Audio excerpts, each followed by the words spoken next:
The security footage would later reveal the truth that Karen desperately tried to hide, but by then, 3 families had already lost their homes, the HOA board was facing criminal charges, and the relaxation zone she claimed I destroyed had become the epicenter of the biggest scandal Willowbrook Estates had ever seen. What started as Karen's petty vendetta against my vegetable garden would expose a conspiracy so deep, so corrupt, that even I couldn't have imagined the web of lies that began unraveling the moment she pointed her manicured finger at myth first. Shot in what would become known as the Great Garden War was fired on a Tuesday morning in late May.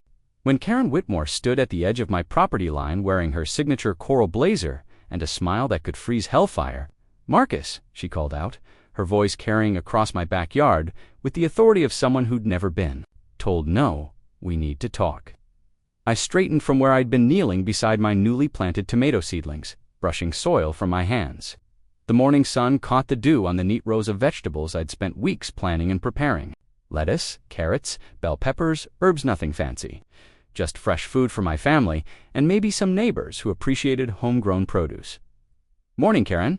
I kept my voice neutral, though something in her posture set my teeth on edge. "What can I do for you?" She stepped carefully across the grass in her white heels, her eyes scanning my garden beds with the intensity of a general surveying enemy territory. "I'm here in my capacity as HOA president regarding multiple complaints. We've received about your ... agricultural activities." Agricultural activities. I couldn't keep the disbelief out of my voice. "Karen, it's a vegetable garden, in my backyard behind a 6-foot privacy fence. A commercial farming operation is what it is." She pulled out her phone and began taking photos, the camera clicking rapidly. "Look at this, rows upon rows of crops, clearly intended for sale. This is a direct violation of our residential zoning restrictions and HOA covenants." My wife Sarah appeared at the back door, coffee mug in hand, drawn by the commotion. She was still in her scrubs from her night shift at the hospital, dark circles under her eyes, but her spine straight as she took in the scene. "Is there a problem here?" Sarah's voice carried the calm authority of someone who'd spent 12 years talking down drunk patients and grief-stricken families. Karen's smile grew sharper. "Good morning, Sarah. I was just explaining to Marcus that his little farming venture is in violation of multiple HOA regulations." "It's a garden," Sarah said flatly.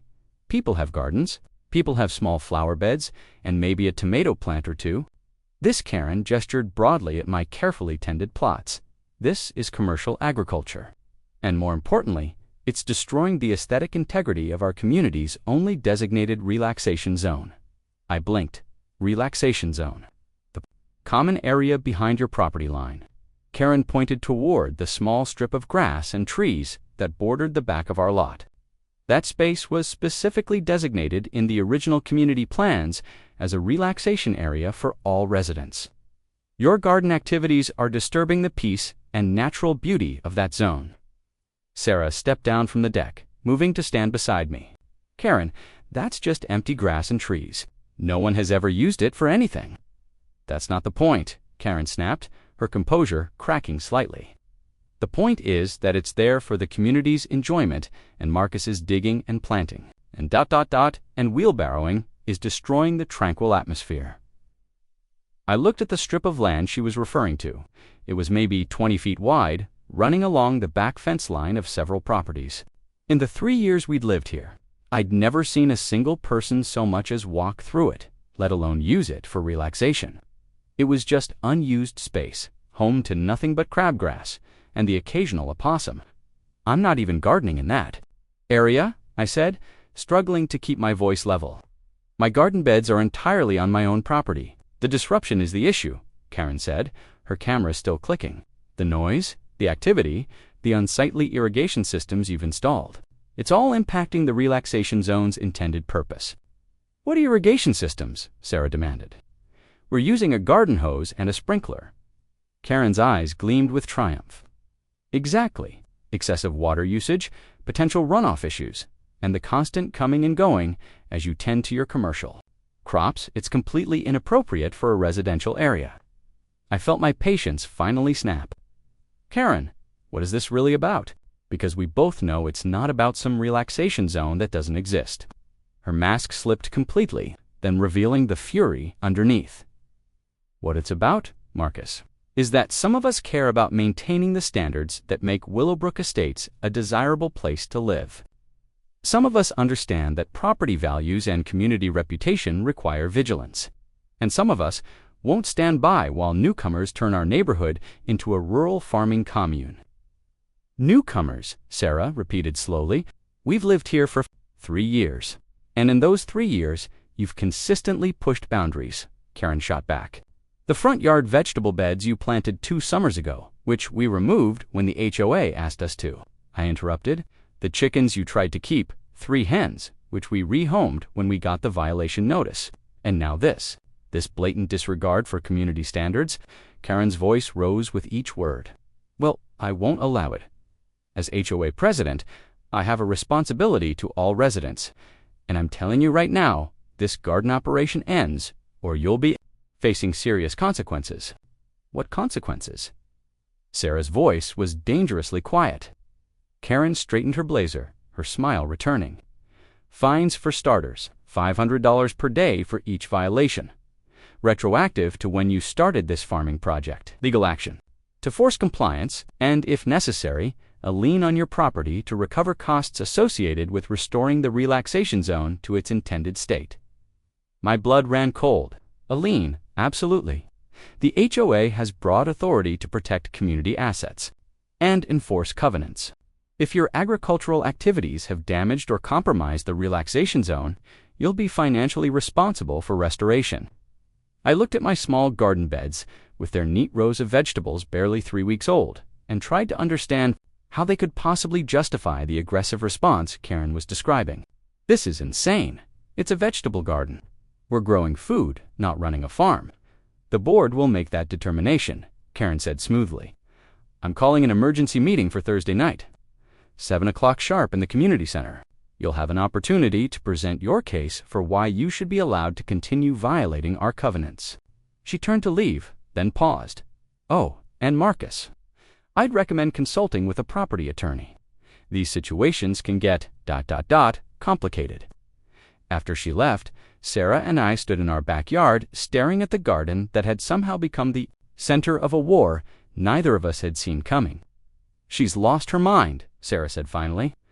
I wasn't so sure. Karen Whitmore didn't do anything without a reason, and her hostility felt too focused, too personal for this to be about vegetables and zoning violations. But whatever her real motivation, she'd just declared war on my family, and I had 4 hours to figure out how to fight back. What I didn't know yet was that Karen had been planning this confrontation for months. And my garden was just the opening move in a much larger game. The relaxation zone she claimed I was destroying didn't just exist on paper. It was the key to a conspiracy that reached into the very heart of Willowbrook Estates' power structure. And by Thursday night, I would discover that sometimes the only way to protect what you've built is to burn down everything around it. Thursday evening arrived with a kind of oppressive humidity that made everything feel like a powder keg waiting to explode. The Willowbrook Estates Community Center buzzed with an energy I'd never seen before. Nearly every seat filled, neighbors who'd barely nodded to each other in passing, now huddled in tight clusters, whispering urgently. Sarah squeezed my hand as we found seats in the 3rd row. Half the neighborhood is here, she murmured. I scanned the crowd, recognizing faces from block parties and school events, but seeing them in a new light. The Hendersons from 2 doors down avoided eye contact. Mrs. Chen, who'd always been friendly at the mailbox, kept glancing our way with something that looked like pity. They think we're the enemy, I realized. At the front of the room, Karen presided over the HOA board table like a queen holding court. She'd traded her usual coral blazer for navy bluer, power move designed. To convey authority and seriousness, flanking her were the other board members, Ted Morrison, a retired accountant whose claim to fame was catching kids riding bikes on sidewalks, Patricia Vance, a real estate agent who treated every conversation like a sales pitch, and newcomer, David Chun, Mrs. Chun's son, who'd only joined the board 6 months ago. Thank you all for coming on such short notice, Karen began, her voice carrying easily through the packed room. We're here tonight to address a serious violation of our community covenants that threatens the very foundation of what makes Willowbrook Estates special. She clicked a remote, and the wall-mounted screen lit up with photos of my garden. But these weren't the casual snapshots she'd taken Tuesday morning. These were professional quality images, shot from multiple angles, with close-ups of individual plants and wide shots that made my modest vegetable beds look like an industrial farming operation. As you can see, Karen continued, what we're dealing with is far more extensive than a simple home garden. This is a commercial agricultural operation, conducted without permits, without consideration for environmental impact, and in direct violation of multiple HOA covenants. A murmur rippled through the crowd. I started to rise, but Sarah's hand on my arm held me back. "Let her finish," she whispered. "Give her enough rope." Karen advanced to the next slide, an aerial view that had clearly been taken from a drone. More concerning is the impact on our community's designated relaxation zone. She used a laser pointer to highlight the strip of grass behind my property. This area was specifically set aside in our original community planning documents as a tranquil space for all residents to enjoy. The constant activity, noise. "I'd like to respond to these accusations." "You'll have your opportunity," Karen said, coolly. "But first, I want the board and community to understand the full scope of what we're dealing with." The next slide made my breath catch. It was a document official looking, with legal letterhead. "This is a preliminary environmental impact assessment commissioned by the board to evaluate potential damage to community resources. The findings are ... disturbing." Patricia Vance leaned toward her microphone. "The report indicates possible soil contamination from unauthorized fertilizer use, potential groundwater impacts from excessive irrigation, and disruption of natural drainage patterns that could affect multiple properties." "That's complete bullshit," I said, louder than I'd intended. A wave of shocked gasps swept the room. Karen's smile was triumphant. "Mr. Williams, please maintain decorum or you'll be asked to leave," Ted Morrison said, adjusting his glasses. With obvious relish. "No, I won't maintain decorum while you spread lies about my family." I stepped into the aisle, feeling the weight of dozens of stares. "That environmental report is fabricated. You want to know what fertilizer I use? Compost from our kitchen scraps and grass clippings? You want to know about my irrigation system? A garden hose connected to the same water main as everyone else. Do you have documentation proving these claims?" Karen asked sweetly. "Do I need documentation to prove I'm not running a chemical plant in my backyard?" "Actually, yes." She clicked to the next slide-a-dense page of legal text. "According to county regulations, any agricultural activity involving soil modification, irrigation systems, or fertilizer application requires permits and regular environmental monitoring. Your failure to obtain these permits is not just an HOA violation, needs a legal violation that could result in criminal charges." The room fell silent. I felt Sarah's presence beside me, solid and reassuring, but the walls seemed to be closing in. "Furthermore," Karen continued, "the board has received multiple complaints from residents about the impact on their property values. Mrs. Henderson, would you like to share your concerns?" Linda Henderson stood up slowly, her face flushed with embarrassment. "Well, when we had our house appraised last month for refinancing, the appraiser specifically mentioned concerns about agricultural activities in the neighborhood. He said it could impact resale values for the entire block. And Mr. Patterson, an older man I recognized but had never spoken to, cleared his throat. The smell from the composting operation has been ... noticeable, especially on hot days. It's affecting our ability to enjoy our patio." I stared at him in disbelief. "What composting operation?" "I have a small bin for kitchen scraps, Mr. Williams." Karen's voice cut through my protest. "Your defensive attitude is exactly what concerns this board. Rather than working collaboratively with your neighbors to address legitimate concerns, you've chosen confrontation and denial. I've chosen to grow vegetables in my backyard. You've chosen to operate a commercial farming venture in a residential neighborhood without permits, environmental oversight, or consideration for community impact," she shot back. "And now you're refusing to take responsibility for the consequences." David Chen leaned forward, speaking for the first time tonight. "Marcus, I've known you and Sarah for years. You're good people, but this situation has gotten out of hand. The board is prepared to offer a compromise."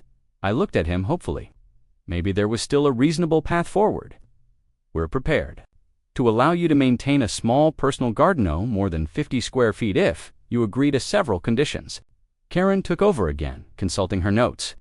First, removal of all current plantings and restoration of impacted areas.